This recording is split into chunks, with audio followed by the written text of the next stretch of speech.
The coffee in your hand is still steaming when the vibration in your breast pocket cuts through the silence of the terminal. You don't check the caller ID. You don't have to.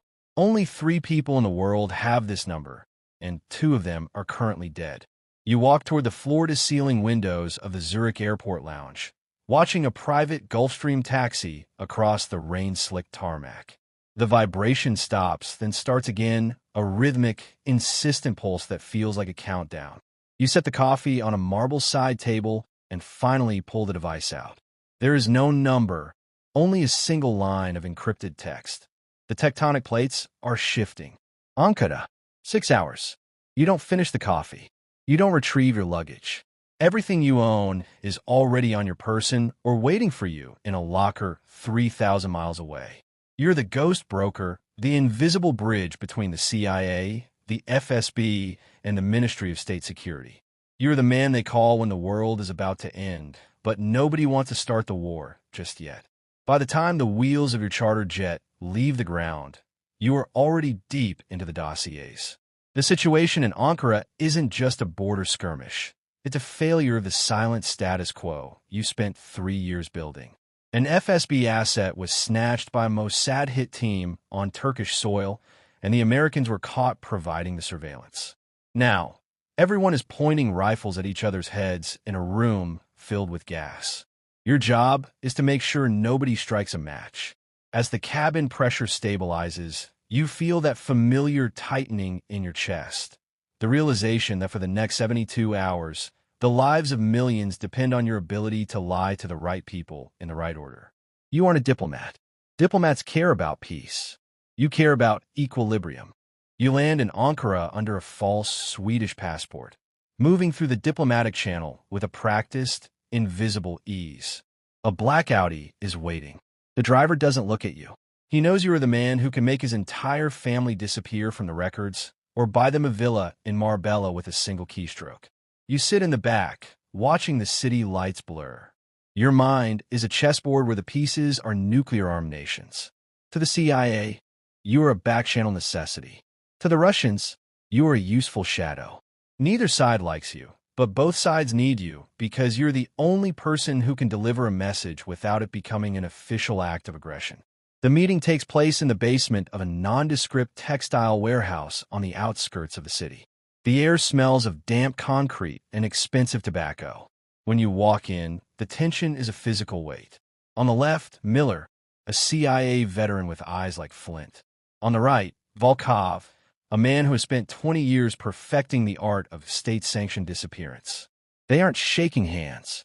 They are staring at each other across a scarred wooden table while their respective security details hover in the shadows, hands hovering near holstered sidearms.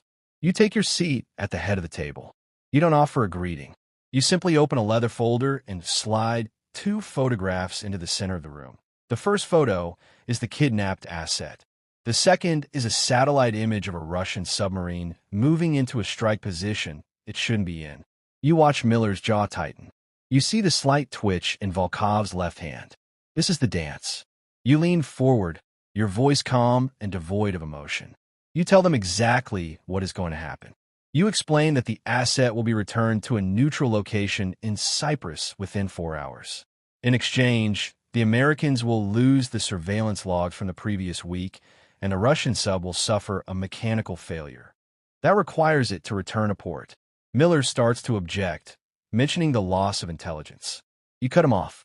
You remind him that if this goes south, the next conversation won't be in a basement. It will be in a bunker, and his children won't be there to hear it. This is how you gain power, not through force, but through the management of fear. You move between these giants like a ghost, whispered about in the hallways of Langley and the Kremlin, but never named. You earn their trust by being the only person who never tells them what they want to hear. You tell them the cost of their pride. By midnight, the deal is struck. The tension in the room doesn't evaporate, but it changes shape. It becomes manageable. As they leave, Volkov stops by your chair. He leans in close, the scent of vodka and cold wind clinging to his coat. He tells you that one day, the gap you stand in will close, and you will be crushed between the walls. You don't blink. You've heard it before. Success brings a different kind of stress. As you climb back into the Audi, your phone chirps. A payment has been routed through a series of shell companies in the Cayman Islands. 7 figures. A drop in the bucket compared to what these agencies spend on a single missile, but enough to remind you that you are a mercenary of the mind. But the money isn't why you do it.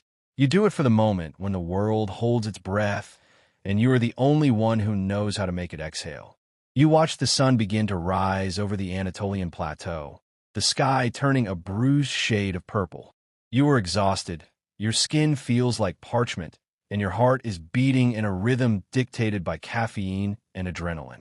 The next few months are a blur of high-altitude flights and darkened rooms. You are in London one day, negotiating the sale of a double-agent silence to keep a cabinet minister from falling. The next, you are in a safe house in Singapore, convincing a Chinese MSS officer that his defection would be more profitable if he stayed in place and worked for you.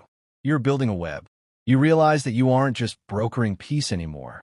You are brokering information. You start to keep secrets from both sides. You find leverage. You realize that Miller has a gambling debt that the agency doesn't know about. You find out that Volkov's daughter is studying in London under an assumed name. These aren't weapons to be used yet. They are insurance policies. The shift in your identity is subtle at first. You stop thinking of yourself as a man and start thinking of yourself as a system. You move through 5-star hotels and private terminals, but you never feel at home. Home is a liability. Your only reality is the friction between empires.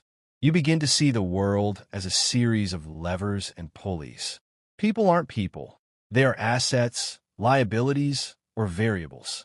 You find yourself sitting in a bar in Geneva, surrounded by people laughing and talking about their weekend plans, and you feel like an alien species. They have no idea how close the ceiling came to falling in last night. They don't know that their safety was bought by a man they'll never meet, using currency they don't understand. The moral conflict begins to gnaw at the edges of your sleep. To save a city, you have to let a man be tortured. To prevent a war, you have to allow a shipment of illicit arms to reach a warlord. The math is always cold. You tell yourself it's for the greater good, but the good is getting harder to define. You are protecting the status quo, but the status quo is built on a foundation of bodies. One night, in a hotel room in Dubai, you look at yourself in the mirror and realize you don't recognize the expression in your eyes. They are flat. The light is gone. You've seen too many secrets, and they have acted like a slow-acting poison. Power, you realize, is the ultimate isolation. You can't have friends because a friend is a point of failure. You can't have a lover because intimacy requires honesty, and your life is a masterpiece of deception. You are the most connected man in the world, and yet you are utterly alone. The agencies start to get suspicious. You are becoming too powerful, too knowledgeable. You're the ghost that knows where all the bodies are buried, and eventually, ghosts need to be exorcised. You start to notice the tails.